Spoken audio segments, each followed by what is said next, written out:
Bismillahirrahmanirrahim. Alhamdulillahirabbil wassalatu wassalamu ala rasulil amin wa ala alihi wa sahbihi ajma'in, amma ba'. Assalamualaikum warahmatullahi wabarakatuh. Apa khabar tuan-tuan dan puan-puan, pendengar-pendengar, penonton-penonton yang berada di live Facebook masjid sekarang? Saya doakan semoga semuanya dalam keadaan yang baik-baik sahaja.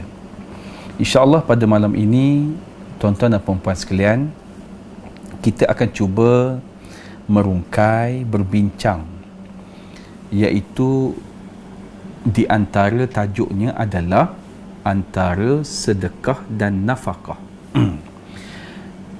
Dalam keadaan hari ini, tuan-tuan dan puan-puan sekalian, saya yakin dan percaya ramai di kalangan kita yang dalam keadaan yang tertekan, mudarat dan sebagainya. Barangkali adanya yang mana dikatakan mencari nafkah itu tidaklah semewah sebelum ini. Barangkali ada yang dalam keadaan kesuntukan dari segi kewangan yang mengharapkan bantuan daripada agensi-agensi, NGO-NGO, pihak kerajaan dan sebagainya.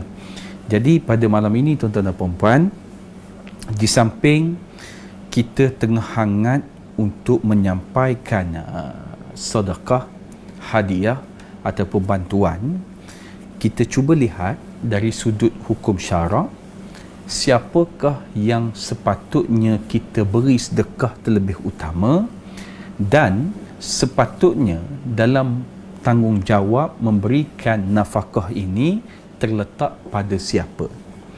Kerana apa, tuan-tuan dan puan-puan? Kerana kita takut-takut kita tidak mengikut SOP yang Allah Ta'ala telah takdirkan.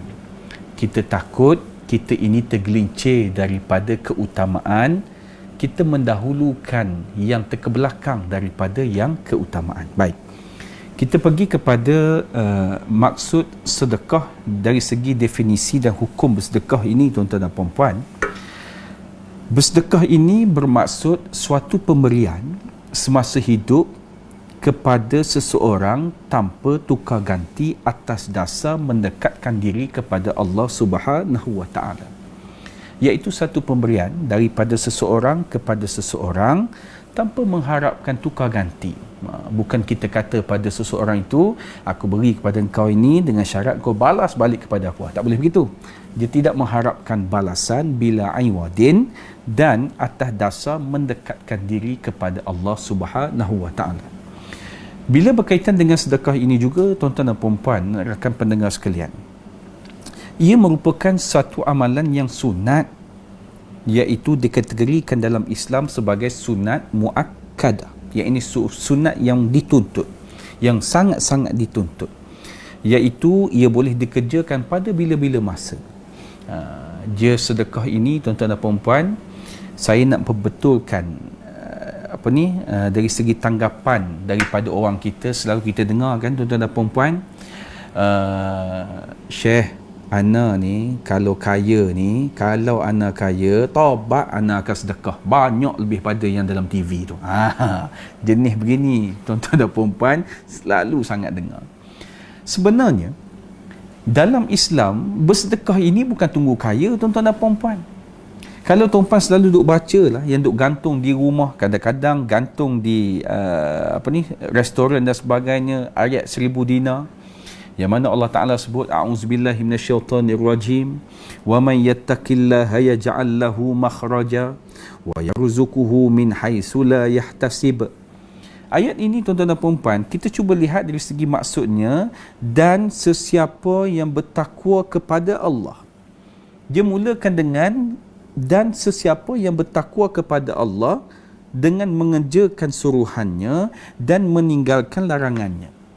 Kalau bab takwa ini, tuan-tuan dan puan-puan, kalau kita lihat apa yang telah dikatakan oleh Sayyidina Ali radhiyallahu anhu, at-taqwa hiya al-khawfu minal jalil wal amalu bil tanzil wal qana'atu bil qalil wal isti'dadu li yaumir rahil. Takwa itu bermaksud merasa takut dan gerun kepada Allah Subhanahu wa taala, yang Maha Agung, beramal dengan apa yang terkandung di dalam Quran, bersikap qanaah dengan sedikit dan persediaan bagi akhirat yang banyak. Itu maksud takwa. Kita takut betul-betul kepada Allah Subhanahu wa taala. Sebab itu iman kita ni tuan-tuan dan puan, dia kadang-kadang naik, dia kadang-kadang turun. Tuan-tuan dan puan kena cari dalam keadaan bagaimana yang membuatkan tuan-tuan dan puan iman sentiasa naik.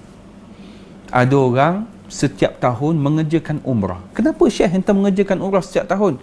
Ana nak pergi charge bateri. Selalu ayatnya begitu.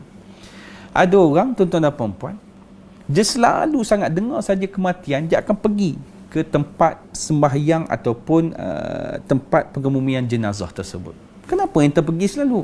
Sebab pahalanya berlipat ganda, dan bila mana saya pergi seminggu ataupun 2 minggu, saya rasa dekat sangat dengan Allah Subhanahu Wa Taala. Maka kena cari checkpoint yang terlibat supaya kita ini rasa takut dan gerun kepada Allah Subhanahu Wa Taala. Kemudian dalam ayat itu juga tuan-tuan dan puan, sesiapa yang bertakwa kepada Allah dengan mengerjakan suruhannya dan meninggalkan larangannya, nescaya Allah akan mengada baginya jalan keluar. Kita bila mana takwa, insya-Allah Allah Ta'ala akan beri pelepasan kepada kita. Dalam Islam, tuan-tuan dan puan, mesti takwa dahulu. Bukan seperti mana yang kita guna pakai hari ini adalah kaya dulu baru bersedekah. No, bukan begitu tuan-tuan dan puan. Dalam Islam mesti bertakwa dahulu, insya-Allah Allah akan beri jalan pelepasan. Dan ditambah pula ayatnya selepas itu tuan-tuan dan puan, wa yarzuquhu min haitsu la yahtasib. Nescaya serta Allah Subhanahu wa taala ini akan mengadakan baginya jalan keluar dari segala perkara yang menyusahkannya, serta memberinya rezeki dari jalan yang tidak terlintas di hatinya.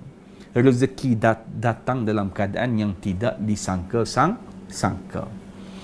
Tuan-puan, kalau nak jadi orang kaya, kalau nak jadi orang yang banyak bersedekah, syaratnya dalam Islam adalah mestilah kita ini kena bertakwa kepada Allah Subhanahu wa taala. Takwa sungguh-sungguh kepada Allah Subhanahu wa taala. Sebab itu dalam diri kita tuan-tuan dan puan, jangan ada satu sifat yang dinamakan sebagai sifat ananiyah, iaitu sifat keakuan. Bagaimana ustaz? Contohnya begini. Ustaz, kalau saya tak kerja penuh bulan lepas ustaz, saya tak dapat gaji banyak ni. Perkataan ini hati-hati. Sepatutnya yang perlu diungkapkan sebagai seorang muslim bagaimana? Sebagai seorang muslim perlu sebut begini, ustaz, kalau bukan dengan izin Allah dan saya kerja penuh bulan lepas tak dapat, saya dapat rezeki banyak ni bulan ni. Baru betul.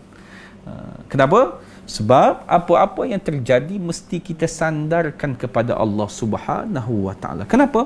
Sebab kita adalah hamba dan dia adalah pencipta.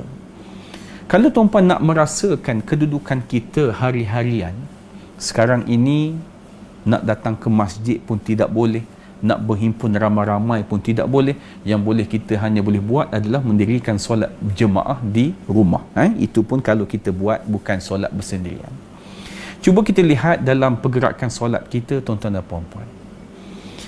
Dalam anggota kita ini, anggota yang paling tinggi darjatnya ataupun yang paling mulia adalah kepala, kerana di sini adanya akal. Kemudian yang paling rendahnya adalah kaki kita. Benda apa kita tak pijak? Najis, rumput, tanah dan sebagainya. Tetapi cuba lihat tuan-tuan dan puan-puan, waktu kita sembahyang, iaitu kedudukan yang mana pergerakan ketika sujud, kepala yang kita katakan paling mulia ini sama level dengan kaki yang kita duk pijak, tanah, najis dan sebagainya. Ditambah pula dengan kita sebut dengan perkataan subhana rabbiyal a'la wa bihamdi. Apa maksudnya? Maha sucimu ya Allah yang paling tinggi. Sampai tahap itu, kalau kita sujud, kita tak kenal lagi diri kita, tuan-tuan dan puan, pada ketika ini kita boleh dikatakan hati kita bermasalah. Kerana sudah pastinya kita adalah sebagai seorang hamba dan Allah Subhanahu Wa Taala itu adalah pencipta kita. Nak ataupun tidak, mesti kita patuh kepada dia. Baik. Seterusnya tuan-tuan dan puan-puan, dalam bab sedekah ini tuan-tuan dan puan-puan, kalau kita nak bercerita soal fadilat, hari ini saya cukup puji kepada masyarakat Malaysia yang prihatin menyampaikan saluran dana sedekah pada pejuang-pejuang kita. Tak cukup emas, maka dijahitnya emas. Tak cukup pakaian, yang berapa lapis itu pun dijahitnya, sampai pihak penjara pun tolong jahit. Ini bagus tuan-tuan dan puan. Kita nampak kesatuan dan kebersamaan. Ini kita seronok kita lihat. Tetapi kita kena tahu apa kelebihan fadilat bila mana kita katakan sebagai bersedekah ini tuan-tuan dan puan. Maka saya nak bawa kepada tuan-tuan dan puan apa yang diriwayatkan oleh Rawahul Bukhari dan Muslim. Nabi SAW telah bersabda, "Man istata'a minkum an yastatira minan nari walau bisyikki tamratin falyaf'al." Maksudnya, barang siapa yang berkemampuan untuk mendinding dirinya dari api neraka sekalipun, hanya dengan bersedekah sebelah buah kurma, maka lakukanlah. Hadis ini dia kata bahawasanya siapa yang berkemampuan untuk mendinding dirinya dari api neraka sekalipun, cukup dengan hanya dia bersedekah buah kurma tadi, sebelah tadi, maka lakukanlah. Hadis ini tuan-tuan dan puan-puan, Nabi SAW menyeru supaya kita ini selaku umatnya di akhir zaman ini supaya sentiasa mencari peluang untuk menyelamatkan diri daripada ditimpa azab dan kemurkaan Allah Subhanahu Wa Taala. Tuan-tuan dan puan-puan, kita hidup ini tak lama tuan-tuan dan puan-puan, kan? Hari ini kita lihat kematian-kematian yang mengejut. Kalau tuan-puan tanya saya, sahabat-sahabat saya yang tahun ini saja berapa orang dah meninggal. Umur tak tua mana pun tuan-tuan, sebaya saya saja 35, 36, 33 meninggal dunia. Kematian yang mengejut. Maka pada ketika ini tuan-tuan kena fikir, apa benda yang tuan-tuan bila mana meninggal, tuan-tuan jasad ini telah meninggalkan dunia ini, tetapi amalan tuan-tuan berjalan. Kena fikir.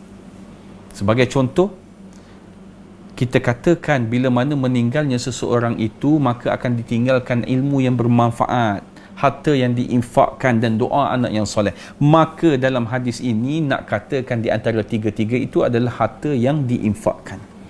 Sebab itu dalam lagu kumpulan Hijaz tuan-tuan yang berbunyi, "Wahai insan, ingatlah kamu hidup di dunia tiada abadi, sebelum terlambat sedarlah diri, buatlah amal sebelum mati, sebelum terlambat sedarlah diri, buatlah amal sebelum mati." Lagu ini cukup menyentuh hati kita tuan-tuan dan puan-puan. Masa tengah sihat inilah, masa tengah celik inilah, masa tengah gagah perkasa inilah, kita kena buat amal kebajikan yang cukup banyak. Kenapa? Sebab benda ini menjadi bekal buat kita nanti tuan-tuan dan puan-puan. Baik. Seterusnya tuan-tuan dan puan-puan, saya nyatakan tadi adalah hadis yang diriwayatkan oleh Imam Al-Bukhari dan Muslim. Seterusnya kita cuba lihat firman Allah Subhanahu Wa Taala dalam surah Al-Baqarah yang berbunyi, "Masalul lazina yunfiquna amwalahum fi sabilillahi kamasali habbatin ambatat sab'a sanabila fi kulli sumbulatin mi'atu habbah wallahu yudha'ifu liman yasha' wallahu wasi'un alim." Maksudnya, Perbandingan orang-orang yang membelanjakan harta mereka pada jalan Allah samalah seperti menanam sebiji benih yang menumbuhkan 7 tangkai. Dia tanam satu benih, maka menumbuhkan 7 tangkai. Tiap-tiap satu tangkai pula mengandungi 100 biji. 7 tangkai tadi, setiap satu tu ada 100 biji. Dan Allah menggandakan pahala bagi sesiapa yang dikehendakinya, dan Allah maha luas rahmat dan limpah kurnianya, lagi maha mengetahui. Dalam ayat ini, tuan-tuan dan puan-puan sekalian, Allah Subhanahu wa taala menjanjikan bahawa sedekah yang diberikan ikhlas semata-mata kerana mengharapkan keradaannya itu akan dilipat gandakan pahalanya sehingga 700 kali ganda. Jadi sebagai umat Islam yang sentiasa mengharapkan rahmat dan keradaan Allah Subhanahu wa taala, maka sewajarnya merebut peluang keemasan seperti ini untuk menambah himpunan pahala sebagai pemudah jalan ke syurga dan sebagai benteng daripada azab api neraka Allah Subhanahu wa taala. Kadang-kadang ada orang tanya saya, "Ustaz, saya ni duit tak berapa nak banyak, gaji tak berapa nak besar, bagaimana ya nak bersedekah seperti mana orang lain?" Sabar. Dia dalam keadaan ini, tuan-tuan dan puan-puan, soal sikit atau banyak itu bukan pokok pangkal yang utama. Pokok pangkal yang utama, kita nak sedekah ataupun tidak, dan kita ini ikhlas kepada Allah ataupun tidak. Perkara paling mudah, tuan-tuan dan puan-puan, kalaulah kita hidup dalam ahli qaryah, di mana-mana tempat, kan paling mudah ni, ambil bil elektrik ataupun bil air pihak masjid ataupun surau, kita ambil nombor bil tadi ni, setiap bulan 25 hari bulan, 30 hari bulan ataupun 1 hari bulan kita transfer. Tak perlu banyak, tak perlu sampai 100, RM5, RM10, tahun ini RM5, tahun depan RM15. Buat begitu setiap bulan, rata tuan-tuan dan puan-puan. Kenapa saya ambil contoh bil elektrik dan bil air ini? Saya ingat lagi saya pernah berceramah di suatu tempat di surau, tuan-tuan dan puan-puan. Diberitahu oleh noja pihak masjid itu, dia kata, "Ustaz, kami di masjid ini soal air tak perlu risau." "Kenapa ya, Haji?" "Air di masjid kami ini setiap bulan dibayar oleh pemilik stesen petrol pump di suatu tempat." Saya kata, "Subhanallah, berapa lama dah Haji dia duk bayar bil air masjid ini?" "Semenjak masjid ini ditubuhkan, Ustaz." "Dah berapa lama dah ditubuhkan masjid ini?" 10 tahun dah, setiap bulan dia bayar, tuan-tuan dan puan. Subhanallah. 10 tahun dia buat kerja sedekah ini, tuan-tuan dan puan. 10 tahun dia infakkan ke jalan Allah, yang mana orang ambil semayang, yang mana orang basuh pinggan, yang basuh tandas masjid, yang bersihkan masjid, tuan-tuan dan puan, cuba bayar. Dalam keadaan tidak sedar, rupa-rupanya 10 tahun dah dia buat kerja ni, tuan-tuan dan puan. Orang yang begini, tuan-tuan dan puan, apa yang kita boleh gambarkan? Mereka ini, tuan-tuan dan puan, akhiratnya di hati, dunia ada di tangan. Bila-bila masa saja boleh baling. Tapi kalau orang yang mana dunianya di hati tapi akhirat di tangan, orang ini dalam bahaya, tuan-tuan dan puan. Sebab hidup kita ini mesti fikirkan akan akhirat. Kalau fikir pasal dunia 24 jam, ini bermasalah, tuan-tuan dan puan. Akhirat mesti fikir lebih daripada dunia. Dunia ini adalah bekalan. Apa yang kita buat, cuba fikir, andai kata aku mati nanti, boleh harap tak kepada anak-anak aku ni? Boleh doa tak apabila aku meninggal nanti? Barangkali budak-budak cepat lupa, tuan-tuan dan puan-puan. Maka gunakan kesempatan dua lagi, iaitu ilmu yang bermanfaat. Kita ajar kepada orang amalkan seterus-terusnya. Kemudian kita ada juga duit sedikit, kita infakkan ke jalan Allah, sekolah tahfiz, madrasah dan sebagainya. Dua ini. Sebab nombor 3 ini, takut-takut anak-anak kita lupa, tuan-tuan dan puan-puan. Baik, seterusnya. Bila mana kita katakan hari ini pada musim COVID-19 ini, ramai orang yang bersedekah ke sana ke sini, perlu ingat ya, ada satu persoalan yang timbul kepada siapa diutamakan pemberian sedekah ini. Maka dalam hukum syarak, tuan-tuan dan puan, pada dasarnya orang-orang fakir daripada golongan yang mulia seperti ulama dan orang soleh, dan nombor dua adalah golongan yang benar-benar dalam keadaan memerlukan dan kemeleratan itu adalah lebih utama diberikan sedekah berbanding golongan yang lain. Dua golongan ini kita mesti utamakan nombor satu. Iaitu yang pertama orang-orang fakir, dan yang kedua adalah orang golongan yang benar-benar dalam keadaan yang memerlukan. Tak ada duit dah. Nak makan pun tak cukup. Anak dengan pampers tak boleh nak beli. Nak makan, nak beli beras, bukan setakat nak beli beras, nak ambil pucuk ubi pun tak ada. Sebab tak tahu nak ambil di mana. Nak makan tak ada, tuan-tuan dan puan-puan. Maka, dua golongan ini perlu dilihat nombor satu. Baik.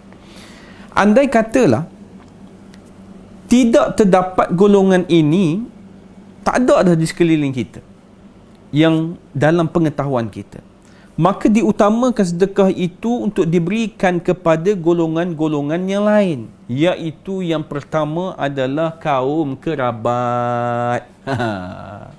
Takut-takut duk nampak yang jauh, yang sekeliling tak nampak. Ini banyak berlaku, tuan-tuan dan puan-puan.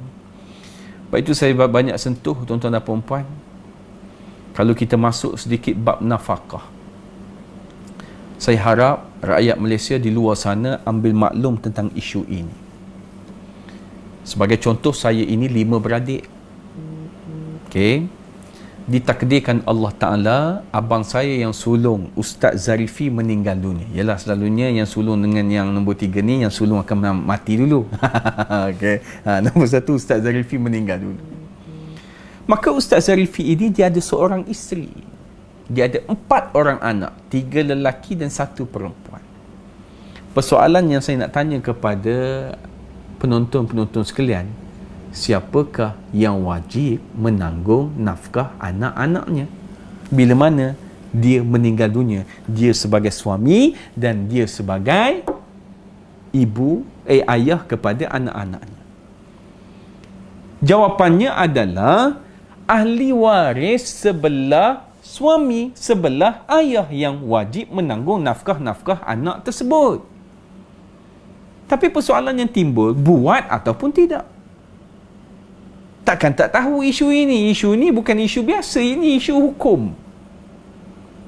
Takkan kita sebagai pak saudara, kita hanya ambil maklum tentang dia ini bila mana hari raya saja. Besar dah anak pakcik. Bukan, tuan-tuan dan puan. Mesti ambil maklum, sebabnya hukum mengatakan kita wajib menanggung. Yang pertama adalah ayah, iaitu datuk kepada cucu tersebut. Dia kalau ayah ni fahamlah, bajet pun tak apa nak besar pencen, dia nak tanggung diri dia, cukup-cukup dia makan. Maka adik-beradik ini kena sama-sama tolong anak saudara tersebut. Sebab itu kalau kita perasan kan, dalam bab faraid, anak lelaki akan dapat 2 bahagian, anak perempuan akan dapat 1 bahagian. Tuan-tuan ingat saja-saja kalau Allah Ta'ala buat suatu pembahagian yang begitu? No. 2 bahagian ini kenapa? 1 bahagian ini kenapa? Sebab 2 bahagian yang lelaki ini tanggungjawabnya lebih. Maka yang dapat banyaklah yang kena tolong, yang dapat sikit. Itu dia. Missing di situ, tuan-tuan dan puan-puan. Banyak hilang di situ. Sebab harta faraid yang ditinggalkan ini bukan ambil bubuh dalam poket. Harta faraid ini ambil, cuba lihat untuk si mati terlebih dahulu. Si mati bagaimana dari sudut hutangnya? Barangkali dah selesai. Si mati ini pernah mengerjakan umrah, pernah mengerjakan haji ataupun tidak. Kalau belum, buatlah badal umrah, badal haji. Kena lihat pula si mati ini apa dia yang kita boleh manfaatkan kepada dia. Ini tak berlaku saja kematian, tuan-tuan dan puan-puan. Jangan cerita bab sedekah yang kita tengah sembang panjang lebar pada malam ini. Bab hak pun tidak diutamakan. Jadi kita kena sedar, tuan-tuan dan puan-puan. Sebab itu bab sedekah, bab hibah, bab wasiat, bab faraid mesti belajar melalui sekarang. Jangan kita ambil tahu bila mana kena di batang hidung kita. Jangan kita ambil tahu bila mana berlaku kematian ahli waris kita. No, mesti kita bincang, mesti kita belajar mulai sekarang. Kena tahu dah berlaku kematian di mana, agensi-agensi yang terlibat, di mahkamah syariah mendapatkan sijil faraid, di pejabat tanah bahagian pusaka kecil mendapatkan apa pembahagian itu, ini, semua di situ. Jadi kena tahu bab itu. Baik, seterusnya. Maka golongan yang dikatakan setelah orang fakir dan orang yang benar-benar dalam keadaan memerlukan itu tiada, maka yang pertama adalah kaum kerabat. Kerana golongan yang paling utama untuk diberikan sedekah selepas dua golongan yang disebutkan tadi ialah orang yang ada pertalian saudara dengan orang yang bersedekah, walaupun kaum kerabat yang wajib ditanggung nafkahnya. Kena lihat dulu kaum kerabat kita. Kita ada 7 orang adik-beradik. Takkan 7 semuanya kerja engineer. Barangkali Allah Ta'ala buat 3-nya kerja mewah, gaji 40,000, 15,000. Ada 2 lagi tukang kebun. Dah musim-musim lah ni, nak keluar pada kebun pun, kebun tak apa nak hasil, tak apa nak banyak. Maka yang adik-beradik tadi kena tanyalah pada ini cukup ataupun tidak. Itu konsepnya. Bila kita faham tentang konsep yang Islam telah buat, insya-Allah semuanya akan berjalan lancar. Sebab terlalu indah hidup dalam beragama. Sebagai contoh, macam kita katakan soalan yang tadi, meninggalnya abang yang sulung, ada isteri, ada anak-anak. Kemudian apa yang perlu dibuat? Adik-beradik, ahli waris ataupun pihak suami ataupun pihak ayah tadi wajib menanggung nafkah anak-anaknya. Setiap bulan, kalau 5 beradik disatukan beri untuk 4 orang tadi, berapa dah sebulan dapat? Sebagai contoh, keperluan sebulan 1,000. Ada 4 orang, 200 setengah seorang. 200 setengah tak banyak mana, tuan-tuan dan puan-puan, boleh beri. Kalau begitu keadaannya, sudah tentu kakak ipar tadi akan berasa terhutang budi dengan adik ipar ataupun abang-abang ipar yang ada ini. Bukan bila mana mati saja suami, hubungan makin hilang. Tak mau begitu, tuan-tuan dan puan-puan. Baik, seterusnya. Maka Abu Sa'id Al-Khudri telah meriwayatkan bahawasanya baginda Nabi SAW telah bersabda kepada Zainab, yakni isteri Abdullah bin Mas'ud radhiyallahu anhu, yang berbunyi, zaujuki wa waladuki ahaqqu man tasaddaqti bihi alaihim.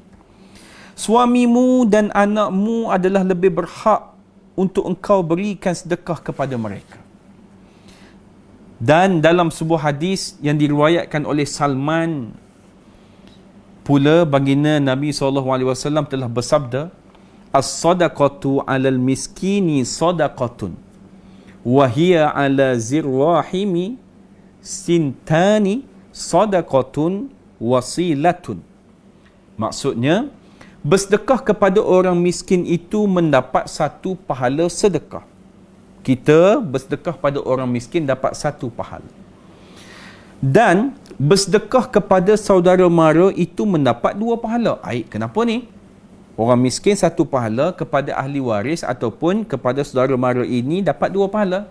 Iaitu pahala yang pertama adalah sedekah dan pahala yang kedua adalah menyambung silaturrahim. Tuan-tuan dan puan-puan yang dirahmati Allah sekalian, kita lihat yang pertama, selepas daripada orang-orang fakir mesti diberikan sedekah ini adalah kaum kerabat. Yang kedua adalah jiran tetangga. Nombor 1 kaum kerabat, nombor 2 adalah jiran tetangga. Okay. Selepas daripada kaum kerabat, golongan yang diutamakan untuk diberikan sedekah ialah jiran. Semakin dekat rumah jiran itu, maka semakin layak dan semakin utama untuk diberikan sedekah kepadanya. Cumanya hari ini, tuan-tuan dan puan-puan, saya rasa seeloknya janganlah dipost sangat gambar-gambar kita makan, gambar-gambar makanan-makanan yang lazat di Facebook, di IG dan sebagainya.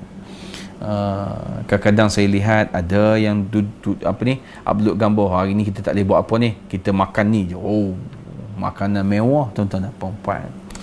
Pada saya berpada-pada lah. Takut apa? Takut orang yang tak dapat nak merasa, yang tak dapat nak makan, kan, rasa di hati ini, rasa iri hati, ataupun rasa ialah telai liur lah tuan-tuan, duk tengok menitik-nitik dalam Facebook kan. Nak buat benda lain tak boleh dah, sebab duduk dalam rumah duk main Facebook dah banyaknya. Maka seeloknya adalah janganlah berlebih-lebihan sangat. Takut apa tuan-tuan dan puan-puan? Takut mendatangkan mudarat kepada orang-orang lain yang tidak dapat menikmati rezeki seperti mana yang kita dah dapat tersebut.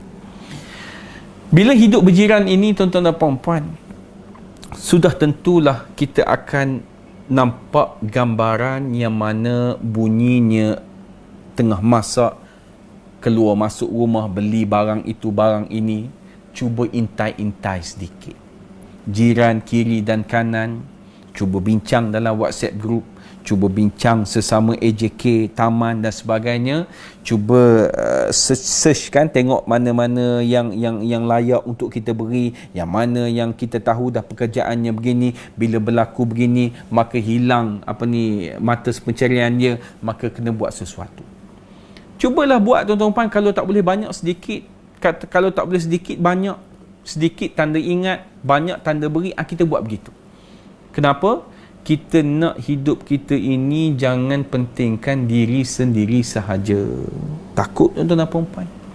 Sebab itu tuan-tuan dan puan, para sahabat di zaman baginda Nabi SAW, ada golongan yang kaya dan ada golongan yang miskin.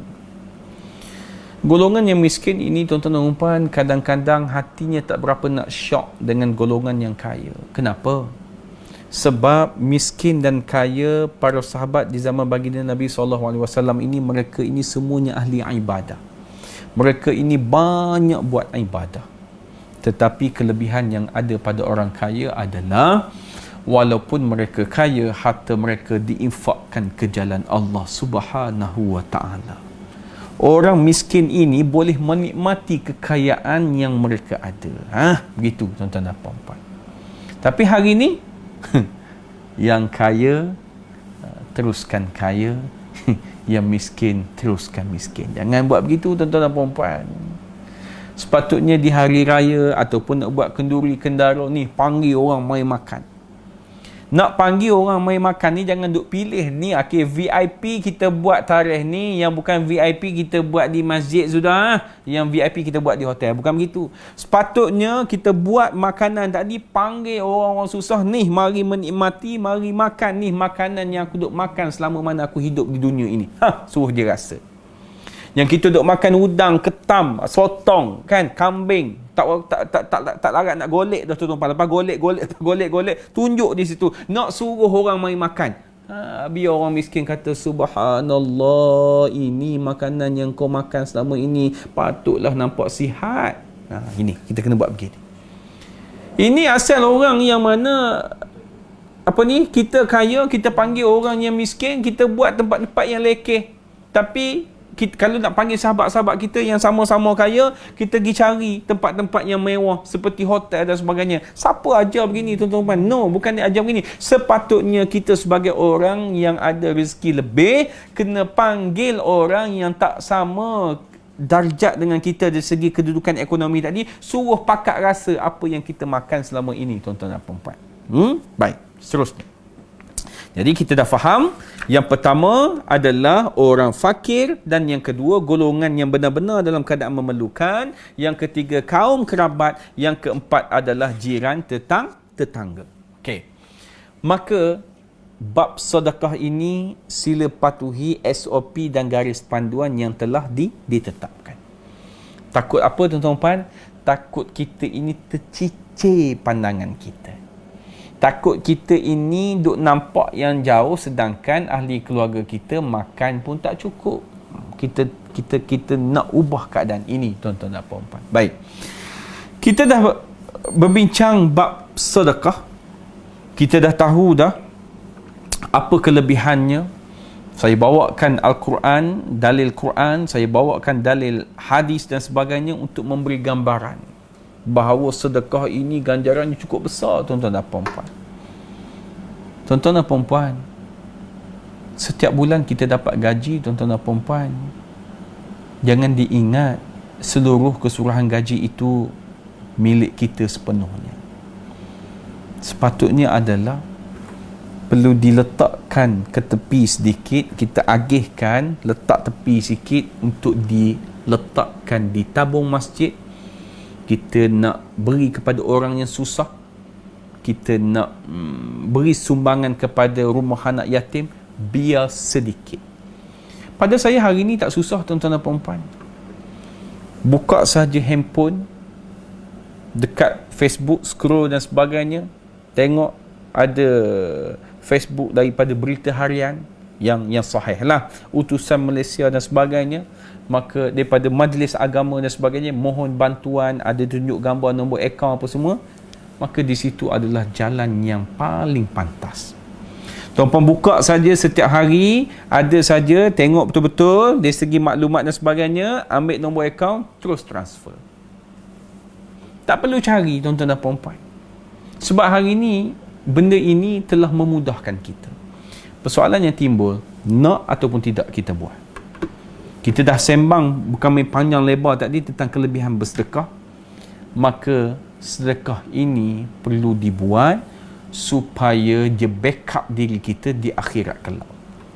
Bila mana ditimbangkan amalan kita tadi, biar amalan sedekah ini, tuan-tuan dan puan-puan, menjadi penyumbang kepada malasnya kita duk mengaji Quran di dunia dulu. Nak minta tolong dengan Quran pun takut-takut Quran pun mai, weh. Engkau nak minta tolong aku pirah waktu kat dunia dulu, hang baca aku pun tak, tiba-tiba hang minta tolong aku. Takut begitu, tuan-tuan dan puan.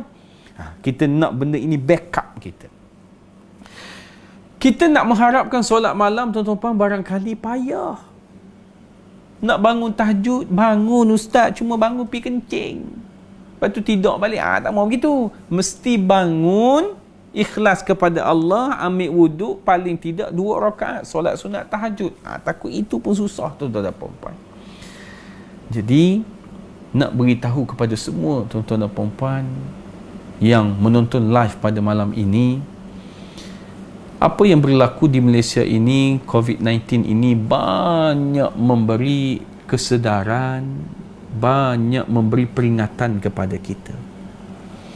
Yang selama ini kita rajin datang ke masjid, ke surau, hari ini dah tak boleh. Hanya dibolehkan di rumah masing-masing. Kemudian kita lihat sahabat-sahabat kita yang meninggal dunia, tuan-tuan dan puan-puan, Allahu Akbar.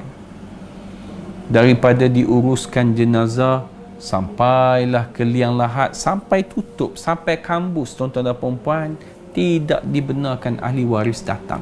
Bila mana selesai, petugas-petugas dah beredar, barulah boleh datang baca Yasin. Nak masuk liang lahat pun tak boleh. Tengok, sedih kan keadaan ini. Tapi walaupun sedih begini, tuan-tuan, benda yang kita terpaksa akur. Kadang-kadang mari terfikir di benak fikiran saya, tuan-tuan dan puan-puan, hikmah yang berlaku ini, andai katalah kita tidak sedar lagi, tuan-tuan dan puan, untuk hari-hari yang mendatang. Kita pun tak tahu lagi PKP ini akan berakhir bila, tuan-tuan dan puan-puan. Kita tak tahu negara kita ini bagaimana kedudukannya, gelombang yang keberapa pula akan datang. Kita sama-sama berdoa, sebab itu adalah kekuasaan Allah Subhanahu wa taala. Barangkali tuan-tuan dan puan-puan, apa yang berlaku ini sedikit sebanyak merubah hidup kita, termasuk diri saya sendiri, supaya menjadi seorang yang ingat kepada Allah dan sentiasa minta ampun kepada Allah Subhanahu wa taala. Sebab itu Allah Ta'ala, tuan-tuan dan puan, disebut dalam surah At-Tahrim ayat 6 yang berbunyi, A'udzubillahi minasyaitonirrajim.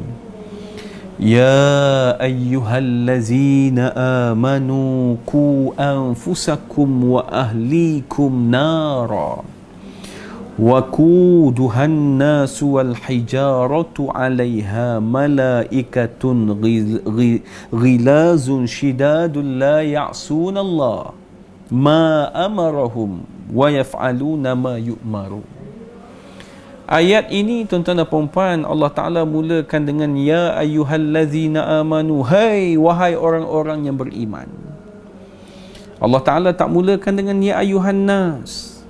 Sebab itu Imam Abu Lais As-Samarqandi dalam kitabnya Bahrul Ulum yang menyebut ada 6 jenis ayat seruan yang Allah Ta'ala mulakan. Kalau ayat itu, seruan itu kepada umum, maka akan disebut ya ayyuhan nas, wahai manusia. Kalau khusus, ya ayyuhallazina amanu, wahai orang-orang yang beriman. Ataupun seruan yang mana menjurus kepada untuk mencela sesuatu kaum, sebagai contoh yang kita duk baca selama ini, kul ya ayyuhal kafirun, kul ya ayyuhal kafirun, wahai orang-orang kafir. Itu adalah contoh-contoh ayat seruan. Apa Allah Ta'ala sebut? Wahai orang-orang yang beriman, peliharalah diri kamu dan ahli keluarga kamu dari neraka yang bahan-bahan bakarnya manusia dan batu berhala. Neraka itu dijaga dan dikawal oleh para malaikat yang keras kasar layanannya. Mereka sama sekali tidak menderhakai kepada Allah Subhanahu wa Ta'ala. Dan mereka tetap pula melakukan segala yang diperintahkan kepada mereka. Ayat ini tuan-tuan dan puan-puan, pada saya merupakan satu ancaman buat kita semua. Kenapa? Yang pertama, kalau kita ini hanya jaga diri kita sahaja, tidak menjaga ahli keluarga kita, sebagai contoh dengan auratnya tidak ditutup, dengan tidak mengerjakan solat, maka tunggu di sana nanti balasan Allah Subhanahu wa Ta'ala. Hidup di dunia ini bukan hidup seorang-seorang. Hidup di dunia ini mesti lihat orang sekeliling. Sebagai seorang bapa, adakah ditunaikan tanggungjawab anda sebagai seorang bapa? Nafkah kepada isteri dan anak-anaknya bagaimana? Kalau nak dikumpulkan dalil-dalil berkaitan dengan kewajipan menunaikan nafkah ini, satu kontena kita boleh kumpul.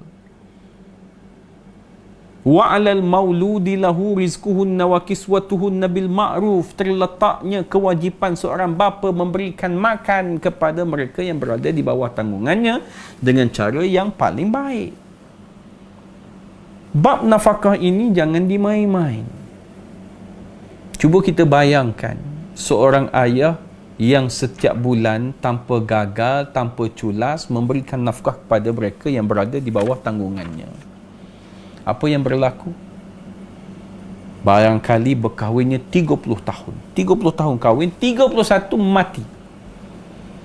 Bayangkan 30 tahun dia tak pernah culas untuk memberikan nafkah. Barangkali perbuatan inilah yang melayakkan dia masuk syurga Allah Subhanahu wa Ta'ala. Mana kita tahu, tuan-tuan dan puan-puan. Sebab itu para ayah di luar sana, bila mana kita dengan isteri dan anak-anak ini, bab nafkah ini mesti teliti betul-betul. Cuba lihat dari sudut rohani, dari sudut jasmani, makan, minum, pakai, tempat tinggal, pendidikan, kesihatan dan sebagainya kita jaga ataupun tidak. Rezeki yang kita ambil itu bagaimana keadaannya, halal ataupun tidak. Sebab kalau tidak halal, rezeki itu akan disuap di mulut isteri dan anak-anak. Kalau disuap di mulut isteri dan anak-anak dalam keadaan rezeki yang tidak halal, ini bahaya tuan-tuan dan puan-puan. Pernah satu syair yang telah dibuat oleh Imam Syafi'i. Dia mengadu kepada gurunya Imam Waqi' yang berbunyi, syakautu ila waqi'in su'a hibzi fa'arshadani ila tarkil ma'asi wa akhbarani بأن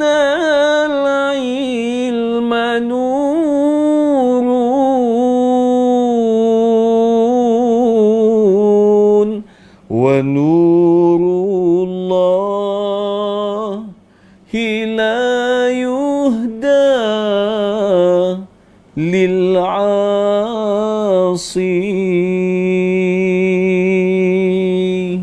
Apa maksud syair ini? Imam Syafi'i dia mengadu kepada gurunya Imam Waqi' tentang buruk hafalannya.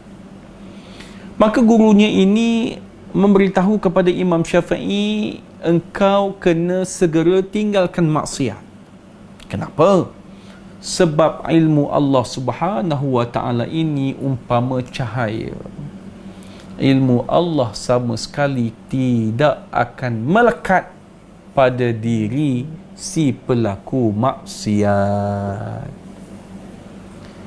Kalau Imam Syafi'i yang darjatnya yang mulia begitu, tuan-tuan dan puan, mengadu kepada gurunya, maka nasihat gurunya begini. Kalau kita yang mencari rezeki daripada sumber yang haram, maka disuap di mulut isteri dan anak-anak. Jangan persoal bila mana isteri jadi kurang hajar, anak jadi anak derhaka. Kenapa? Sebab yang ada dalam tubuh mereka, yang ada dalam daging mereka adalah daripada sumber-sumber yang haram. Tak nak begitu. Mesti ubah. Kita nak mudahkan kehidupan mereka yang di bawah tanggungan kita. Kita nak mereka hafal Quran dalam keadaan yang baik. Kita nak mereka ini bila mana disuruh menunaikan solat 5 waktu dengan keadaan yang mudah. Bila mana diajarnya suatu ayat Quran, diajarnya suatu ayat yang perlu dibaca dalam solat, mudah, senang. Ini juga termasuk dalam rezeki yang tidak disangka-sangka. Sebab itu Allah Ta'ala buat, tuan-tuan dan puan, di dunia ini dia adil. Selalu kan kita tengok ada orang ibu dan ayahnya berpangkat besar, tapi anak biasa-biasa aja. Tapi ada orang, tuan-tuan dan puan, ibu ayah orang biasa, tetapi anak subhanallah, engineer, lawyer, dan orang-orang hebat. Kenapa boleh jadi begitu? Sebab semua ini dikawal oleh yang maha adil, dikawal oleh Allah Subhanahu wa ta'ala. Tidak boleh kita petikai apa yang Allah Ta'ala buat, pasti akan ada hikmahnya.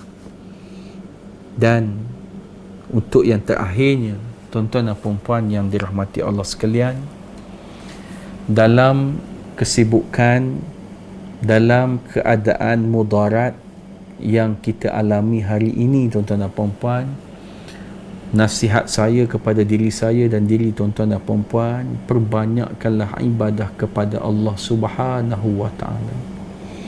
Tuan-tuan dan puan, banyak masa di rumah dan sebagainya. Cuba ubah diri kita menjadi orang yang baik, supaya pengalaman kehidupan yang Allah Ta'ala beri peluang untuk hidup kali ini kita guna pakai sebaiknya, supaya menjadi suatu batu loncatan untuk isteri dan anak-anak kita pun bersama-sama berubah menjadi orang yang baik. Boleh kita dapatkan apa yang dikatakan sebagai mukmin yang sejati. Hidup biar hidup dalam orang yang beragam. Kita berjumpa lagi, tuan-tuan dan puan-puan, rakan pendengar sekalian. Terima kasih kepada pihak masjid dan saudara-saudara, saudari-saudari yang melihat saya pada malam ini. Ini adalah suatu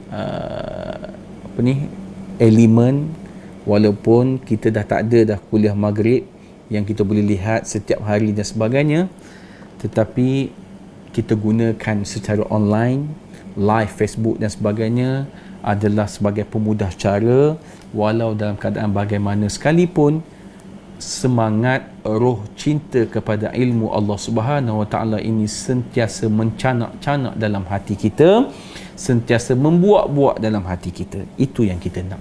Sehingga berjumpa lagi, tuan-tuan dan puan-puan sekalian, saya mengundur diri dulu, Ustaz Muhammad Ihsan bin Muhammad Daud, dan saya ucapkan terima kasih kepada semua yang menonton pada malam ini. Saya doakan tuan-tuan dan puan-puan semuanya berada dalam lindungan Allah Subhanahu wa taala. Kita sama-sama mengaminkan doa ini ya tuan-tuan dan puan-puan. Bismillahirrahmanirrahim. Alhamdulillahirabbil alamin. Wassalatu wassalamu ala rasulil amin wa ala alihi wa sahbihi ajma'in.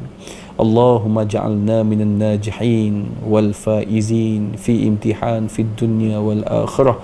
Allahumma inna nas'aluka salamatan fid din wa afiyatan fil jasad wa ziyadatan fil ilm wa barakatan fil rizq wa taubatan qabla al maut wa rahmatan 'inda al maut wa maghfiratan ba'da al maut. Allahumma hawwil 'alaina fi sakaratil maut wan najata minan nar wa 'afwa 'inda al hisab. Rabbana hablana min azwajina wa zurriyatina qurrata a'yun waj'alna lil muttaqina imama.